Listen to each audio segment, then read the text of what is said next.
Good morning, everybody. Thanks for tuning in to Tiger Claw Radio this week. We're going to listen to some tunes, we're going to talk some video games, we're going to do our thing. You guys know the drill. To start things off, well, I'll tell you what. Let's see what we got. Stick around. You're listening to TCR.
That was Men of Mega, playing a track off of the Chiptunes Equals Win archive.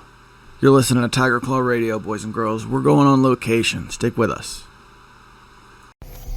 What's going on, everybody? CF here. Time for a little bit of a vancast. It is 8:39 p.m., and I'm getting ready to pull out, head out for a bite to eat.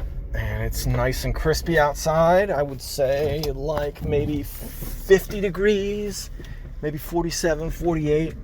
Feels good, man. It feels good because in my office, where I've got the Panzer and I've got all those consoles set up and I've got my synths, it gets hot in that office.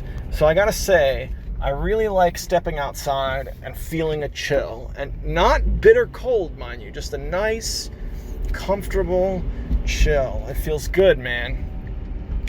Past couple days on Steam, there's been a fighting game sale, which has been awesome.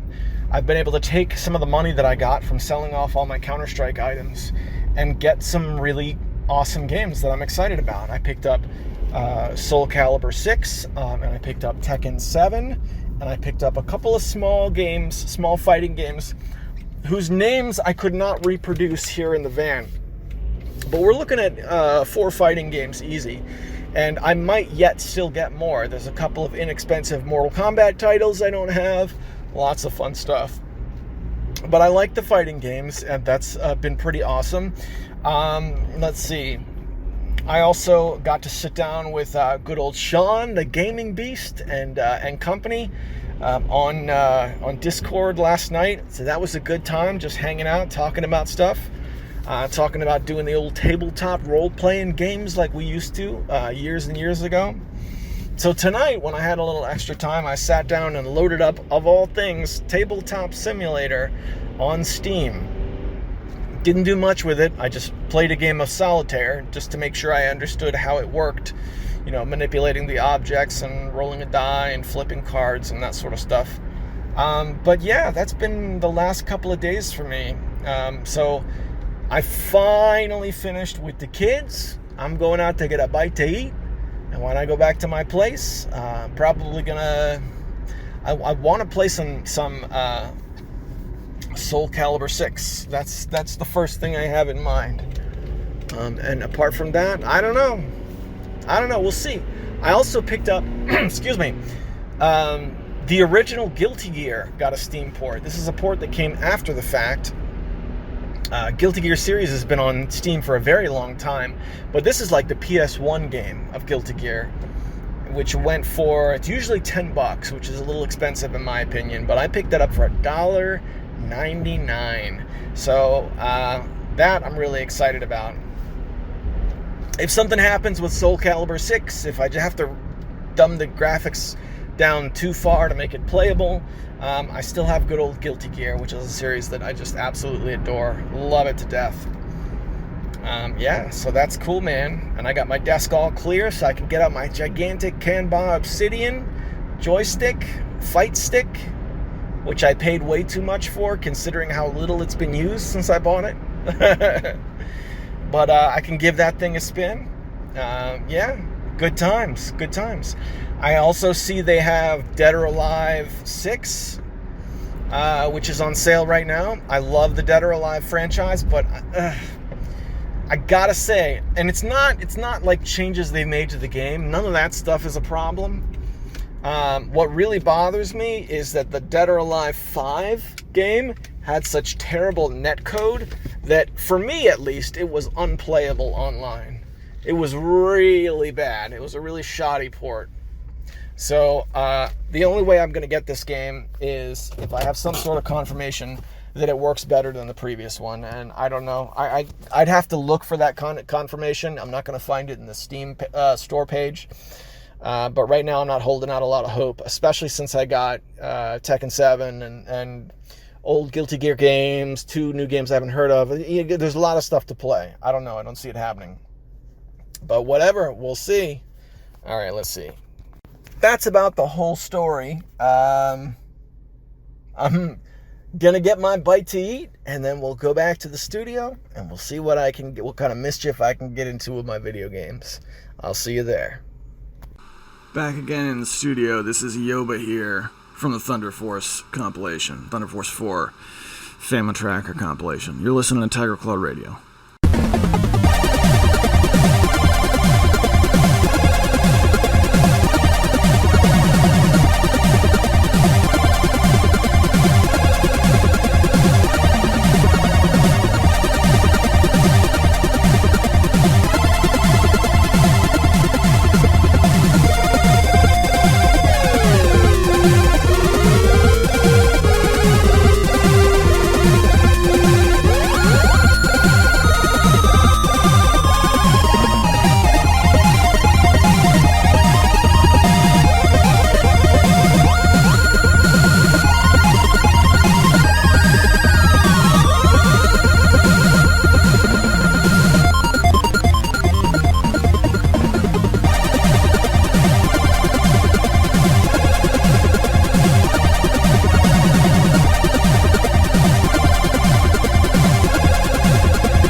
You're listening to Tiger Claw Radio, going on location one more time for the week. Stick with us.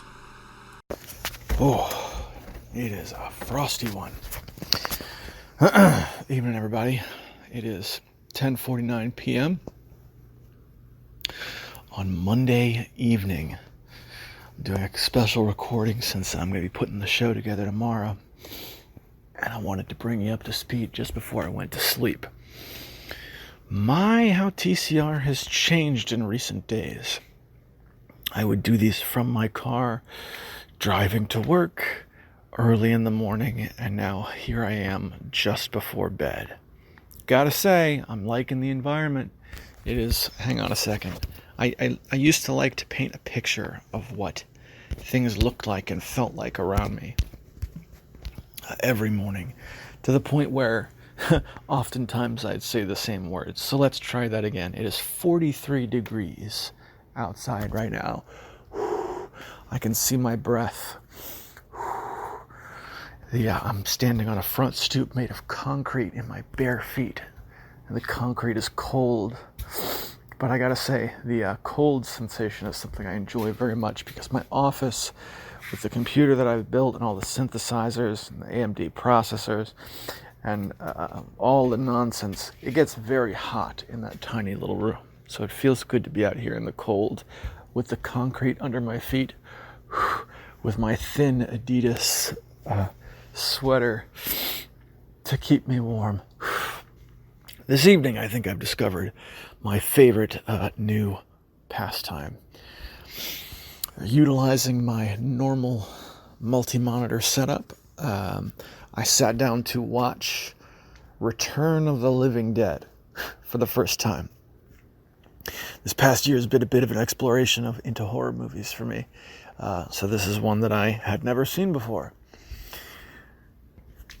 Makes it somewhat of a unique movie because I've never been much into horror movies. A lot of great horror movies I hadn't seen, but I did years ago go through like a zombie movie phase. It's probably around like 2003, 2004. Back when I first saw the original Dawn of the Dead, and then I saw like Night of the Living Dead on DVD like shortly before that. It was good times. This one I had never got around to seeing. But so the way I spent my evening was, on my left-hand monitor, we had Return of the Living Dead, and on my center monitor, I had two idle games going at once, and then my right-hand monitor was deactivated, because that's usually where I have, I extend my work computer into. I used to have a 3-monitor sweep, I guess, just for fun, but the right-hand monitor became part of my work setup now that I'm teleworking all the time. Yeah, scary movies and idle games. Yeah, I didn't forget that I bought tons and tons of top-quality fighting games over the last weekend. I played idle games tonight, which is the stupidest thing. But that's all right. Not much video game time was playing. This is more like a movie night. I am outside trying to stay on the. I've stepped over to the front mat, the welcome mat, because it's a little bit warmer than the concrete. It's actually a very clear night right now, which is kind of nice because it's been very gray out recently. It's the first night in a while I've been able to step outside and see all the stars. Good times.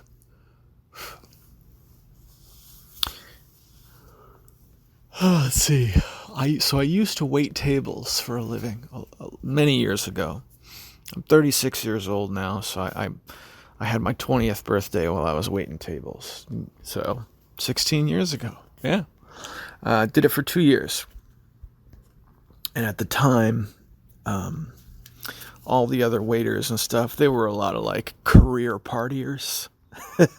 You know, like one of my waitress friends used to go to the methadone clinic and whatnot.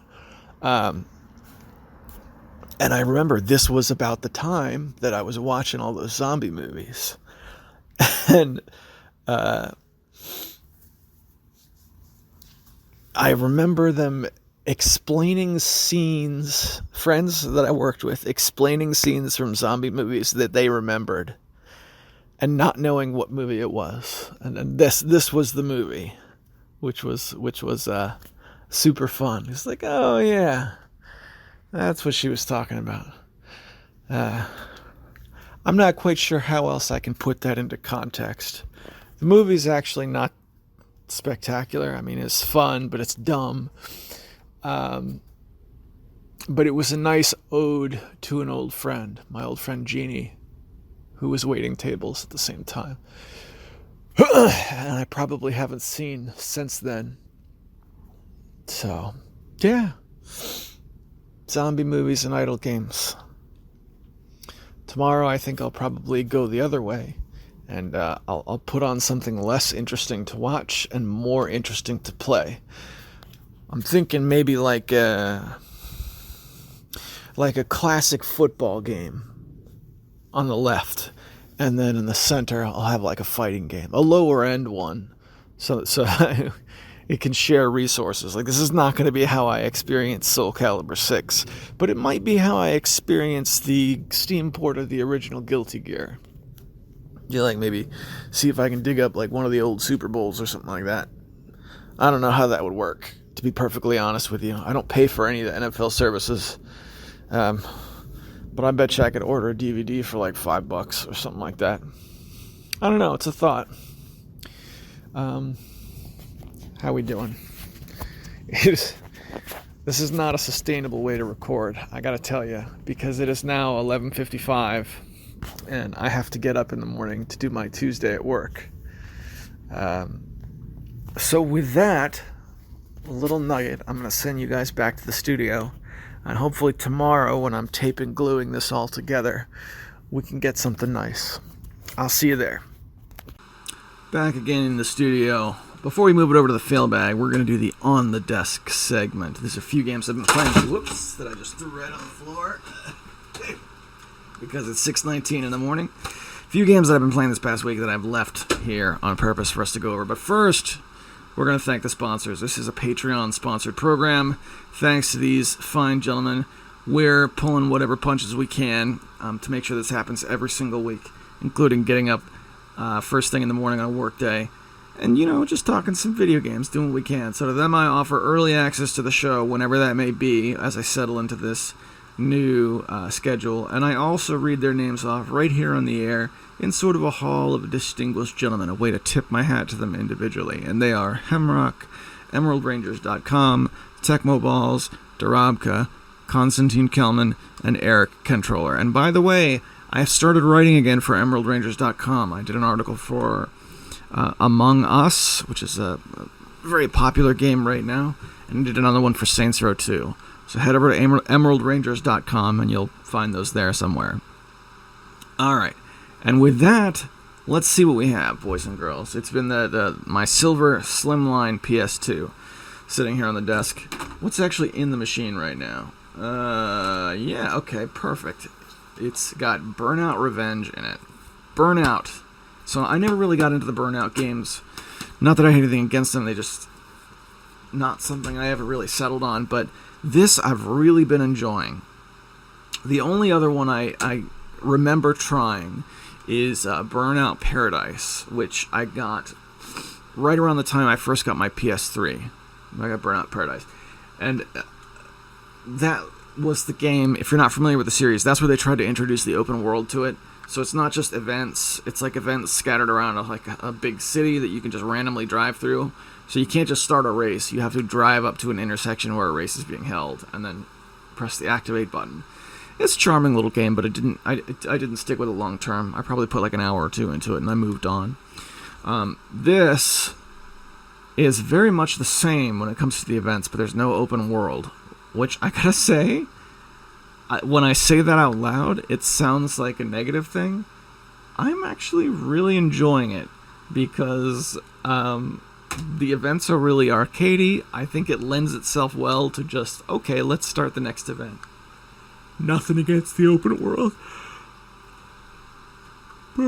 Excuse me, Burnout Paradise is a fun game. There's a lot of really great stuff to do. but I'm enjoying the arcade presentation with the arcade formula. Burnout Revenge. I got this one at the thrift store. I think it was like $2 or $3. I'm not sure. But I can tell you it was one of the ones, I'm pretty sure, Hemrock, correct me if I'm wrong, I'm pretty sure it was one of the ones I got that one day where you and I went out and we bought that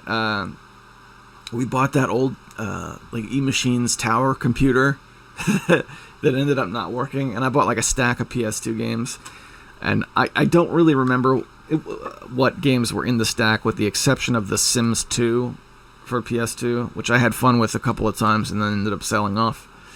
I'm pretty sure Burnout Revenge was in that stack. This is a greatest hits copy.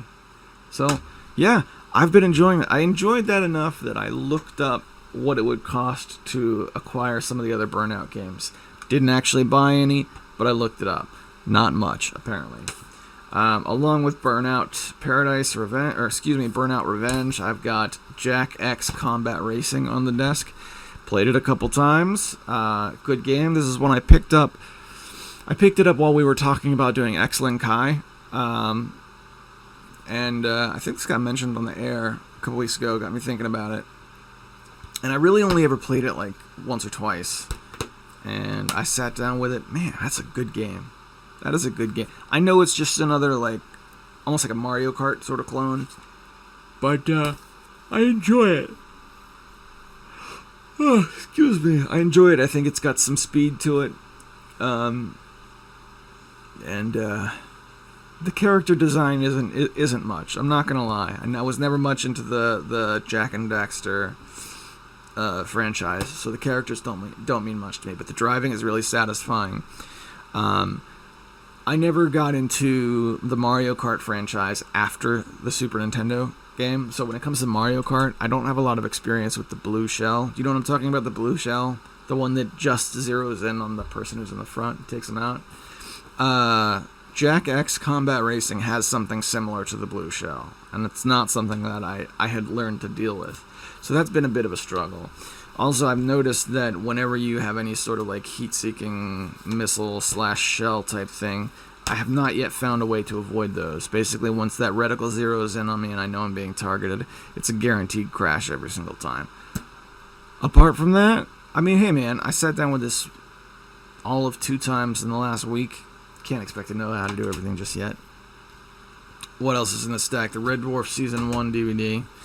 And finally, our last game on the desk is the Sonic Mega Collection. Sonic Plus Mega Collection for the PS2, which it's in a nice homemade case.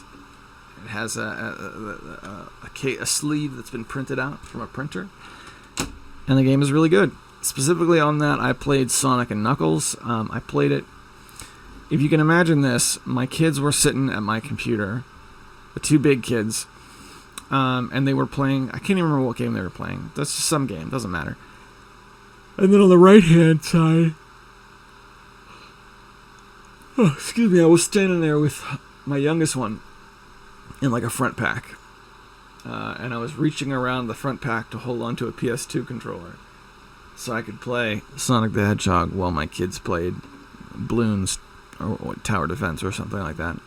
Whatever it is they were into in that particular morning. And since, they could see the TV and I was picking a game, my daughter was like, do the one where you can play as Knuckles. So there you go. So I settled into Sonic and Knuckles, started playing the Knuckles game, and I made it through a few stages. The stages are really long. Really long. It's a good game, though, man. I enjoyed it. That's past the part where I played a ton, so it's mostly new to me. Like, I played... What was this? Sendu, did you give me my copy of Sonic and Knuckles? I want to say you did, because I know you gave me my copy of Sonic 3, but... Anyway, when it comes to Sonic and Knuckles, I played the first stage, up to the first boss, like a few times, but never really any further than that. So, that was fun. I really like the Sonic Mega Collection. I wish I knew how to unlock the other games. But there's a lot of stuff there. I'm surprised at how much of the Game Gear collection they have. Very well put together collection. So that's been awesome. Oh, jeez Louise. There's a problem with recording in the morning, man. There's nothing I can do about it. It's either this or nothing. Oh, but I did rig up a soundboard. Yeah, so the Sonic Mega Collection. Man, I think that soundbite just farted my train of thought right out of my head. But that's okay. I think that's the entirety of the bit. That's what's on the desk.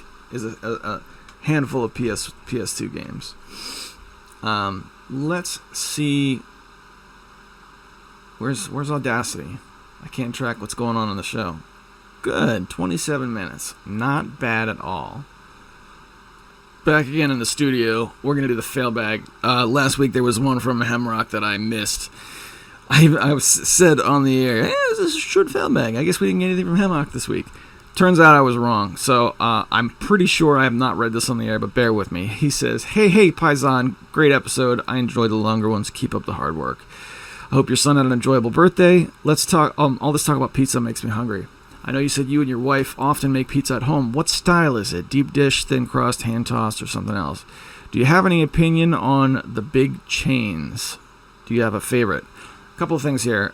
Quick break so we can address this pizza discussion. Well, when we make pizza from scratch, I guess you'd call it a deep dish. Be the closest. No. Because deep dish is not, I mean, the whole concept of deep dish is you have something that's more akin to a pie crust in terms of shape so that you can fill it with toppings. That's not the case here. The crust, when we make it, is very thick and very soft because it doesn't have to have the same preservatives in it that you find when you get things at the big chains. Very soft. If you've never done it, I would say this is worth getting on the old Webernet and finding a good recipe for pizza, because I think if you make pizza from home from scratch, even if you do it poorly, it's still a unique experience and it provides something that you can't get. Like, you're gonna really like it, I think. It's a thick crust. I would say it's a thick crust.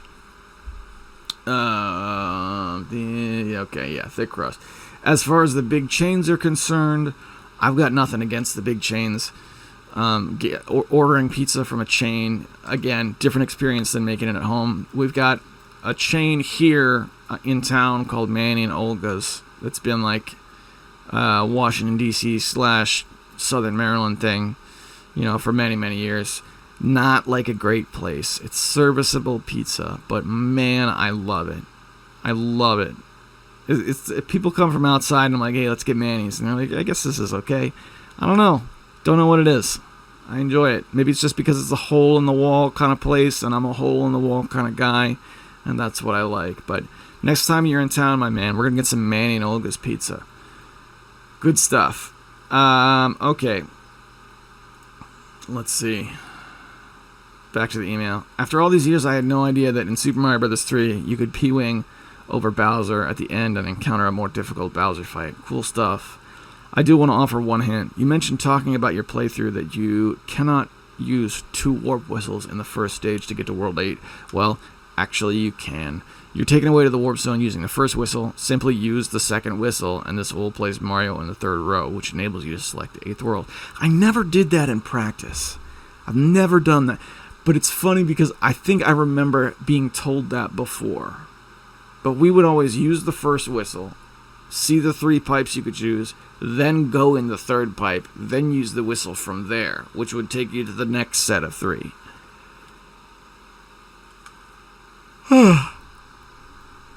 Golly. Do you have any favorite Super Mario Bros. 3 hacks? Chaos Control, Some Usual Day, and Super Mario Ultimate are pretty solid. Some Usual Day is my favorite. But if you give me a second to pop open the old Scrimulations, then I'm sure we can come up with some other stuff.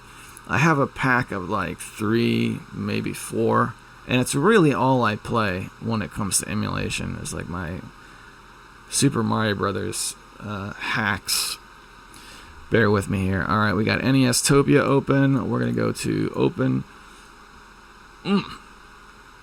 Okay, we're gonna let it load. We'll go back one. Oh my goodness, yeah, I'm trying to do this and record at the same time, it's just going slow. New hacks folder. Blue Mario Brothers 3, that's a good game. Another really good one is Super Mario 3 Mix. I think the extended name might be Super Mario Brothers 3 Remix or something. But it's the Super Mario Brothers 3 engine with classic Mario Brothers stages rebuilt in it. So as you play through it, you're playing through like a best of the old Mario series. That's a really good mix. Those are a couple that would be worth checking out. I've got more here, but they're not broken down by actual name. SMB3 SUD. Oh, Some Usual Day. Yeah, I guess I do know what that is. And then the rest of the hacks in this folder are not from Super Mario Brothers. Legend of Zelda Outlands. Dragoon X Omega, which is like a sci-fi RPG that's built on top of Dragon Warrior, and Rockman Exile, and that's the entirety of my folder. So there's a few for you that might be worth checking out. Let's get back to the email. How's Cave Story treating you? It's been a bit since I went back and played it. I played it a bunch that one week, and that's about it. I have to load it again, to be perfectly honest, but I haven't thought about it in a little while. That might be all of Cave Story that I play, which would be really sad, because at this point, I'm not even trying to beat the game. I'm just trying to get that bad ending that you get by checking out early and flying away before saving anybody.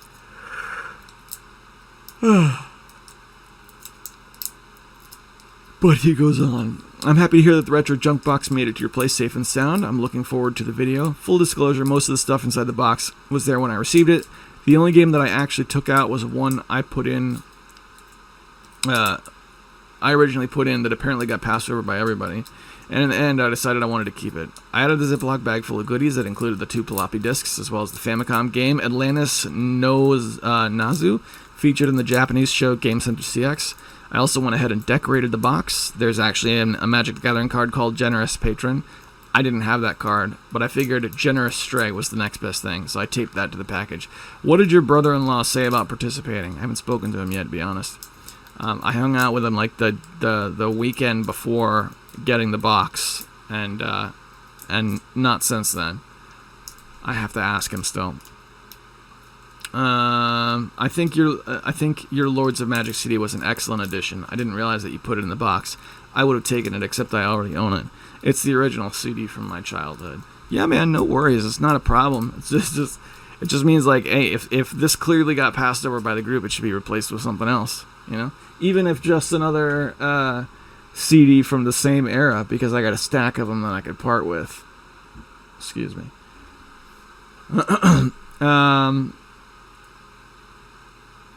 Okay, before we move on from that, let's talk about the retro junk box for a minute. I filmed a video about it, but I'm not sure how you want me to handle it, because in the video that I filmed, it shows me taking out things, emptying out the box, and replacing them with things. So if I publish that video now, you're going to see all the stuff that's in it. So how do you want me to do it? Do you want me to hold on to the box until I can, get more stuff in it, or just send the box as is and then publish the video, or do you want me to wait and I don't know. I haven't figured out how I'm going to do it yet. I did record a video though. Yes, let's do a floppy disk magazine. Ideas includes an informational text file with awesome ASCII art, NSF mixtape, jetpack levels, pinball boards for pinball construction set, ZZT levels, NES homebrew.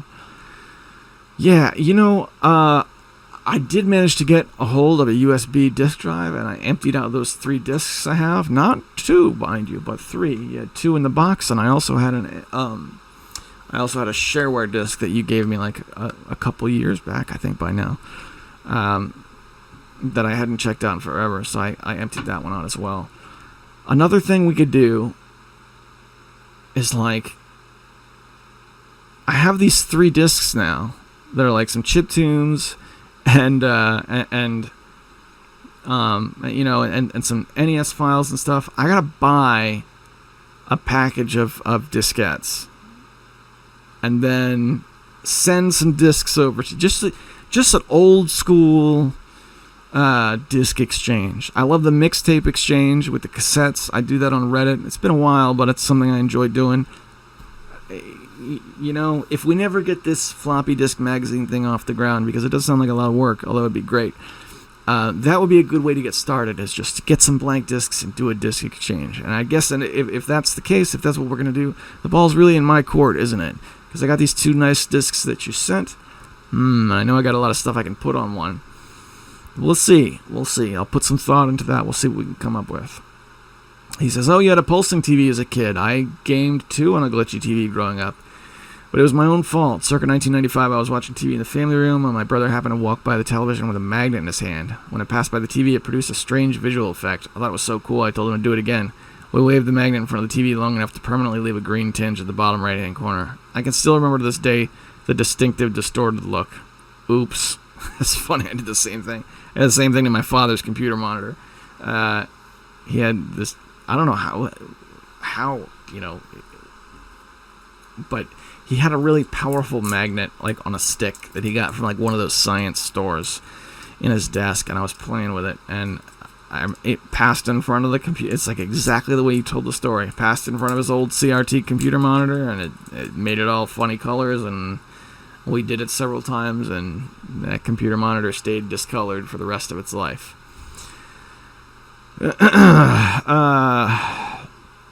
That GTX 750 Ti you have still sells for about $50 to $100 on eBay. The 960s go for about $80. I don't know if it's worth the hassle for the upgrade, though. Thoughts? Don't know. How's that PS2 on your desk treating you? It's good, man. I still play it. Yes, it's your turn in the Alpha Centauri multiplayer game. It is my turn again, actually, since he wrote this. And I sat down to do my turn, and then I ended up running into Darabka online, and I chatted with him because I haven't had the chance to talk to him in a while.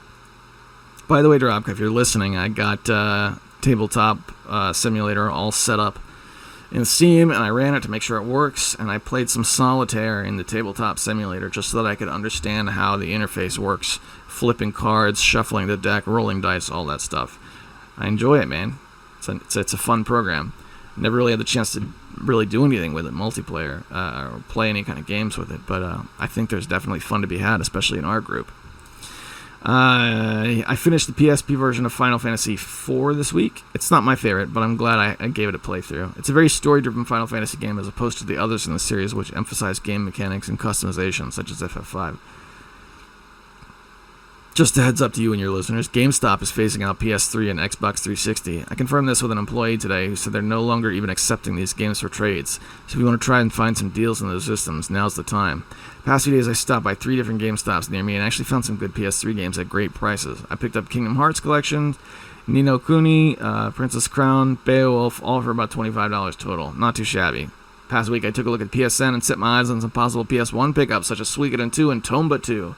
Do you have any recommendations for the PSN? Do you use it much? When was your last time in a GameStop? With the exception of the past few days, I haven't been in one for years. Take care and keep rolling retro. Hemrock. I got some good stuff in this last one. I am not really going into brick and mortar stores if I can avoid it because we're still worried about the coronavirus here. Especially in the last few days, from what I read, the number of cases has gone up dramatically. So we're pretty much going back to the way things were, where we're staying at home. I do a drive-through nearby, and there's a place that with like a no contact sort of drop off deal that I do. But I'm not like going into GameStops or thrift stores or anything like that. I haven't done that in a very long time. As far as the last time I've been in a GameStop, it's probably like 2 or 3 years ago. So I was working at the job I'm working at now. This is pre-pandemic, so I and after my work day, so I was in town because I had to go to the dentist, and I always get to the dentist like super early, so I had some time to kill. So it was just after work. I had my tie on, my nice shirt, suitable for the office, and I walked into the GameStop, and there were like 3 guys talking, and everything stopped, and they just kind of looked at me. What are you doing here, old man? That was the vibe I got. So I looked around kind of awkwardly a little bit, and then I just turned around and walked out. And I'm like, I'm too old for this now. I'm never doing this again. And that was it. It was the last time I was at a GameStop. Don't know why it felt so uncomfortable, but for whatever reason in that particular day it did. But good on you, man. Jump on that stuff, get the deals, and get a hold of whatever you can get a hold of. Make it work. PS3 in particular had some great games. Xbox 360 is nothing wrong with it. It's just that my controller was always a little wonky. It just seemed like PS3 was a little bit more favored in my house. But yeah, man, get while the getting's good, for sure. Did I answer all the questions? Oh, you also asked what's good on the PSN. Let's see. Does the PSN have Trap Gunner? That's a good game for the old PS1. When it comes to the PSN, the games I actually stuck with and enjoyed for the most part, a lot of like cliche games for the PS1. I ended up getting the Resident Evil games, at least 1 and 2, and they're worth it. I also got a hold of Code Veronica. I didn't get to play it much, but Code Veronica on the PSN is an acceptable way to play that game. Because I don't have it for the Dreamcast or the PS2. So that was a good one. Also, Twisted Metal Black. It's a good game. Not too many Twisted Metal games. I don't know why they don't really seem to make them anymore. And that one came after the PS1, so they were able to sort out the input lag issues that the earlier games had. Good game. Got some good cutscenes. Great place to play RPGs, man. Because you're paying that PSN premium price and you're getting something that's going to give you a lot of time. So, Grandia you can get. I mean, you mentioned you were picking up Suikoden 2. That's how I got my copy of the original Suikoden, was through the PSN. So, there you go. The PSN Wizardry game is also pretty good. If you can bring yourself to play a dungeon crawler. It's a modern game, so it's not going to be like these old ancient games that I play that nobody else likes. If you liked the Darkspire, Etrian Odyssey or something like that for the DS, you could enjoy Wizardry on the PSN. I can't remember what the tagline is, to be perfectly honest, but it's a good game. And it took them years to get that on Steam. It only made it onto Steam this past week or so. Not week. This past year. I don't know, man. There were some good first-person shooters as well. I know you're not a Rudy Judy point-and-shooty kind of guy, but at one point I got a hold of the original Call of Duty before it was the dude broing dude broing activity of all time. The original Call of Duty, still has a charm to it. Yeah. Yeah, there you go. Also, not a bad place to play Doom because you can do the old split screen-a-rooney. There's no WADs because you don't have access to all the features of the PC, but good party game. Bomberman, right? Every good console's got a copy of Bomberman. PS3 is no different. PSN is no different. Get the PSN version of Bomberman. It's got a nice paint mode, which is really fun. You're not just the blue Bomberman. When you throw a bomb, it makes all the squares blue. So you're not necessarily just trying to kill the other players. You're trying to paint the town, paint the level to your color. I enjoyed that one. All right. Hemrock, my man, thanks so much for writing in. Sorry I missed your email last time. And I'll do my turn in Alpha Centauri as soon as I can. You know what I like about going over to YouTube and reading the YouTube comments? There's something, they're always so warm, and it's just that they're so kind, and everybody's just so patient with me, and I just can feel the love out of every single comment.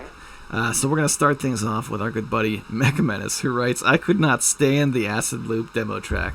Fast forward. I think you're all wrong on Sega's influences for their premier mascot soundtrack on Sega Genesis. I think it's okay to be ignorant. Now let me school you. Sonic music is New Jack Swing. Maybe it could have evolved into Acid, but it seems so far removed from the sexy jazziness of the late 80s New Jack Swing. Look up New Jack Swing. It's Sonic. The Siddish soundtrack was a trip through various musical stylings. There was a dubstep. There was dubstep in the track that would play on the C64. It's one of the reasons why retro can remain interesting. The world has evolved so much since the original releases of these older platforms. When somebody has a new project with newer influences, these older platforms can remain fresh. Homebrew is king. That last Ghostbusters remake sounds like it would fit nicely with the real Ghostbusters cartoon. Did you know that went on for 7 seasons? I did not. However, I did know Lorenzo Music was one of the voices on that show. Also the voice of Garfield in the original Garfield series. But when I saw it as a kid, I had watched the real Ghostbusters first. So that when I went and saw the Garfield cartoon, I was like, Garfield is one of the Ghostbusters. And that's just how I remember it. Alex Swingle responds, Michael Jackson is considered New Jack Swing, along with practically every song from 85 to 89. By that standard, reminds me of fusion jazz, where there is no legitimate unique style. And Mecha Menace responds with, yep. Okay, as far as acid being associated with Sega Genesis, I think of it more associated with the Sega ad campaign late in the Genesis life cycle. Probably, because I think by the time the Saturn came around, that's when they were doing that Yotsuba guy, whatever his name is. But I guess that was only in Japan. I don't know. I just remember a lot of attitude, but weird misplaced 1990s attitude and flannel and that sort of stuff. I don't know. It just draws that connection for me. Couldn't tell you. Never heard a New Jack Swing, though. So, yeah, thanks for the lesson, I guess. Mecha Menace. I tell you what, Mecha Menace, I gotta... It's not really healthy for me to be associated with all of the yes men. I need people to really tell me when they disagree with me. No love for acid, huh? What are you gonna do? It happens. Nothing wrong with that. Kaiser writes in to answer your question about expanding the Emerald Ranger stuff.